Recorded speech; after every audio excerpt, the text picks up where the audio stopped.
हो गए।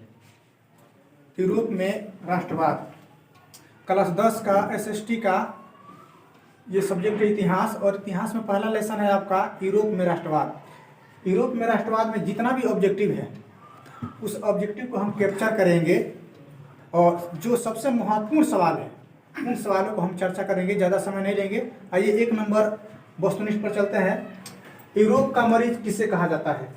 4 ऑप्शन आपके सामने है, तुर्की, इटली, इंग्लैंड, फ्रांस। इसका सही आंसर क्या होगा? ए, तुर्की को। दूसरा सवाल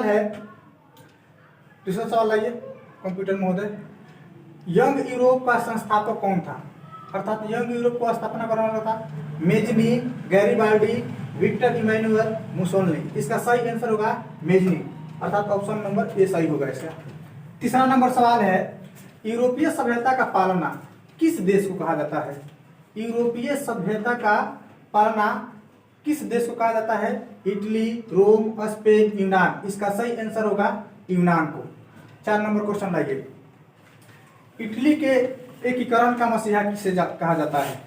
इटली के एकीकरण का मसीहा किसे कहा जाता है? Napoleon Bonaparte, Mazzini, count Cavour, Garibaldi, और 4 ऑप्शन है, इसमें सही आंसर आपका क्या होगा? मेजनी को।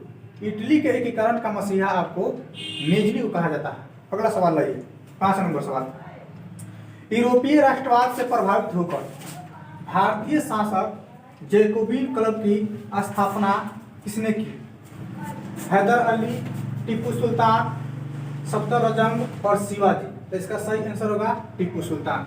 6 नंबर क्वेश्चन लाइए। हालांकि 5 नंबर क्वेश्चन इतना महत्वपूर्ण नहीं है, फिर भी फ्रांस की क्रांति का प्रमुख कारण क्या था? ये सवाल आपका सही है, ऑब्जेक्टिव में भी और सब्जेक्टिव में भी। फ्रांस की क्रांति का प्रमुख कारण प्रजातंत्र शासन, निरंकुश शासन, गिरफ्तारी पत्र, मनुष्यदारी प्रथा। इसका सही आंसर होगा निरंकुश शासन। 7 नंबर सवाल है, मेजनी का संबंध किस संगठन से था? लाल सेना, कार्बोनरी, प्लिक हेक्टारिया। तो होगा नहीं आपका, डाइट होगा नहीं। आपका 2 ऑप्शन है, सही आंसर क्या होगा आपका? कार्बोनरी। 8 नंबर सवाल लगे। फ्रांस में किस शासक वंश की स्थापना वियना कांग्रेस के द्वारा की गई थी? फ्रांस में किस शासक वंश की स्थापना वियना कांग्रेस के द्वारा की गई थी? ऑप्शन है हैब्सबर्ग, आलिया वंश, बुर्बो वंश, जारशाही। आपका सही आंसर होगा बुर्बो वंश। 2 नंबर लाइए। किसने अपनी कूटनीति के बल पर इटली की समस्या को संपूर्ण यूरोप की समस्या बना दिया? वह कौन सा व्यक्ति था जो अपनी कूटनीति के बल पर इटली की समस्या को पूरे यूरोप की समस्या बना दिया? Count Cavour, Garibaldi, Mazzini, Victor Emmanuel. सही आंसर आपका होगा काउंट काबूल। 10 नंबर क्वेश्चन लाइए। विलियम प्रथम कहाँ का शासक था? इटली का था, प्रसा का, ऑस्ट्रिया का, यूनान का। तो सही आंसर होगा आपका प्रसा का। 11 नंबर क्वेश्चन लाइए। जालबेरिन क्या थी? जालबेरिन की स्थापना किस राज्य ने की थी? प्रसा ने, ऑस्ट्रिया ने, सर्डिया ने, नेपल्स ने। इसका सही आंसर होगा प्रसा। 12 नंबर क्वेश्चन लाइए। हंगरी किस देश की भाषा थी? इतावली, मैग्यार, पोलिश, फ्रेंच। तो इसका सही आंसर मैग्यार। ये सवाल आपका बिहार बोर्ड में सबसे जरूरी बीपीआई क्वेश्चन याद रखेगा। 12 नंबर क्वेश्चन लाइए। यंग इटली की संस्थापक कौन था? सवाल थोड़ा सा घुमाकर पूछा है। यंग इटली का स्थापना किसने की थी? सवाल ऐसा होना चाहिए, count Cavour, Garibaldi, Mazzini, Mussolini. पहला सवाल बोले तो वो वाला, और दूसरा सवाल ये 13 नंबर सवाल, यंग इटली का स्थापना और यंग यूरोप की स्थापना। ये 2 सवाल इतिहास के सबसे महत्वपूर्ण सवाल है। मेजनी इसका आंसर होगा सही। 19वीं शताब्दी में यूरोप में राष्ट्रवाद के विकास का क्या परिणाम हुआ था? 19वीं शताब्दी में यूरोप में राष्ट्रवाद के विकास का क्या परिणाम हुआ था? साम्राज्यवाद का, उपनिवेशवाद का विकास, निरंकुश राज्यों की स्थापना, राष्ट्रीय राज्यों की स्थापना। ये सवाल आपसे कभी पूछ ही नहीं सकता है। इसका सही आंसर होगा डी, राष्ट्रीय राज्यों की स्थापना। नेपोलियन संहिता किस वर्ष लागू की गई थी? नेपोलियन बोनापार्ट का नाम आप लोग सुने होंगे। नेपोलियन बोनापार्ट ने नेपोलियन कोड की स्थापना किया था आपका 1789, 1791, 1801 और 1804। इसका सही आंसर होगा डी। ये भी सवाल आपसे नहीं पूछेगा। वियना सम्मेलन का अध्यक्ष कौन था? नेपोलियन बोनापार्ट, लुई 18वां, चार्ल्स दशम मेटरनिक। ये सवाल आपसे पूछ सकता है, तो इसका सही आंसर होगा मेटरनिक। मेटरनिक व्यवस्था का उद्देश्य क्या था? मेटरनिक व्यवस्था का उद्देश्य क्या था? गणतंत्र की स्थापना करना, प्रजातंत्र की स्थापना करना, पुरातन व्यवस्था की पुनर्स्थापना करना, नेपोलियन की पुनर्स्थापना करना। आपका सही आंसर होगा सी, अर्थात ये भी थोड़ा सा बड़ा है, तो इस दृष्टि से भी हम इसका सही आंसर लगा सकते हैं। मेटरनिक कौन था? ये आपका अति लघु उत्तर है जिसका जवाब 20 शब्द में देना होता है, वो सवाल है। फिर भी हम इसको देखते हैं। ऑस्ट्रिया का चांसलर, फ्रांस का सम्राट, रूस का जार, प्रूसिया का चांसलर। इसका सही आंसर होगा आपका ऑस्ट्रिया का चांसलर था। लाइए अगला सवाल।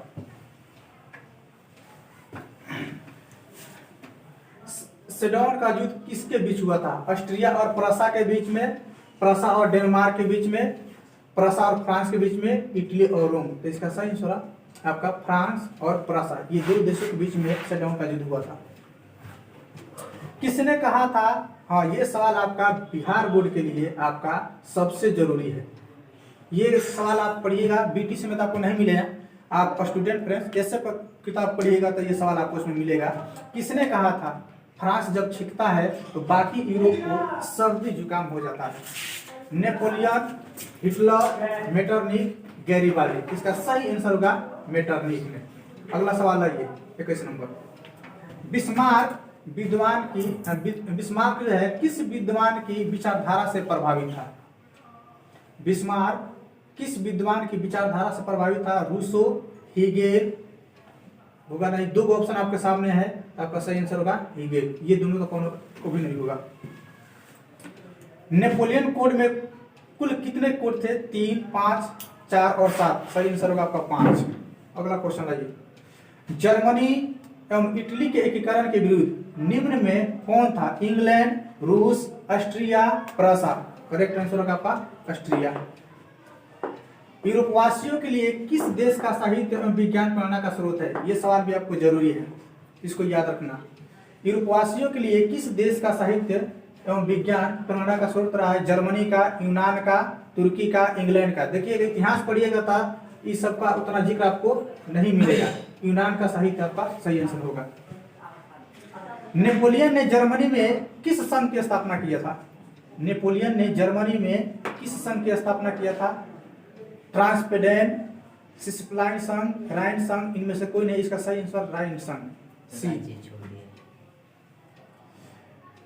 लाल कुर्ती का गठन, ये सवाल भी आपका सबसे जरूरी है। अब तक 3-4 क्वेश्चन ऐसा है जो कि बिहार बोर्ड में हर साल पूछते करता है आपको। लाल कुर्ती का गठन किसने किया था? Count काबूर, Mazzini, Bismarck, Garibaldi. Garibaldi ने किया था। किस युद्ध के बाद जर्मनी का एकीकरण हुआ था? क्रीमिया का युद्ध, सेडोवा का युद्ध, प्रूसिया डेनमार्क का युद्ध, सेडान का युद्ध। डी नंबर ऑप्शन आपका सही होगा। अगला सवाल लाइए, उसको अच्छा से दिखाइए। जर्मेनिया क्या थी? ये सवाल आपसे नहीं पूछेगा, फिर भी इसका आंसर जो है आपका क्या होगा? बी नंबर ऑप्शन इसका सही है। अगला लाइए।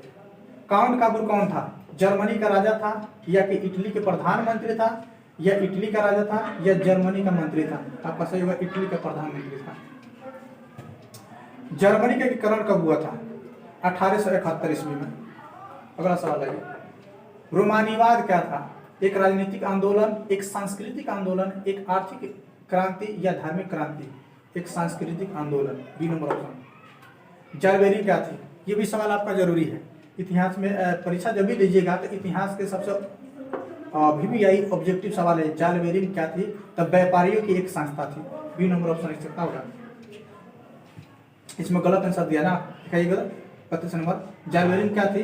क्रांतिकारियों की, कीजिए, क्रांतिकारियों की, व्यापारियों की, विद्वानों की। देखिए ये ऑप्शन जो है आपका गलत है। जालबेरी व्यापारियों की एक संस्था थी। बी नंबर ऑप्शन सही होगा इसका। सेडोवा का युद्ध में किसकी पराजय हुई थी? ऑस्ट्रिया की, प्रूसिया की, नेपल्स की, ऑस्ट्रिया की। 1830 की क्रांति के बाद फ्रांस में किस प्रकार का शासन स्थापित हुआ था? 1830 की क्रांति के बाद फ्रांस में किस प्रकार का शासन स्थापित हुआ था? संघीय शासन व्यवस्था, संवैधानिक शासन व्यवस्था, निरंकुश शासन, निरंकुश राजतंत्र, और डी नंबर ऑप्शन है गणराज्य। आपका सही होगा संवैधानिक राजतंत्र। इटली एवं जर्मनी वर्तमान में किस महादेश के अंतर्गत आते हैं? यूरोप में। इसका आंसर क्या होगा? यूरोप होगा आपका। टोटल 40 क्वेश्चन लगेगा, ज्यादा नहीं। एक्ट ऑफ यूनियन किस वर्ष पारित हुआ था? 1688, 1707, 1788, 1807, 1700, आपका क्या होगा? 7 होगा।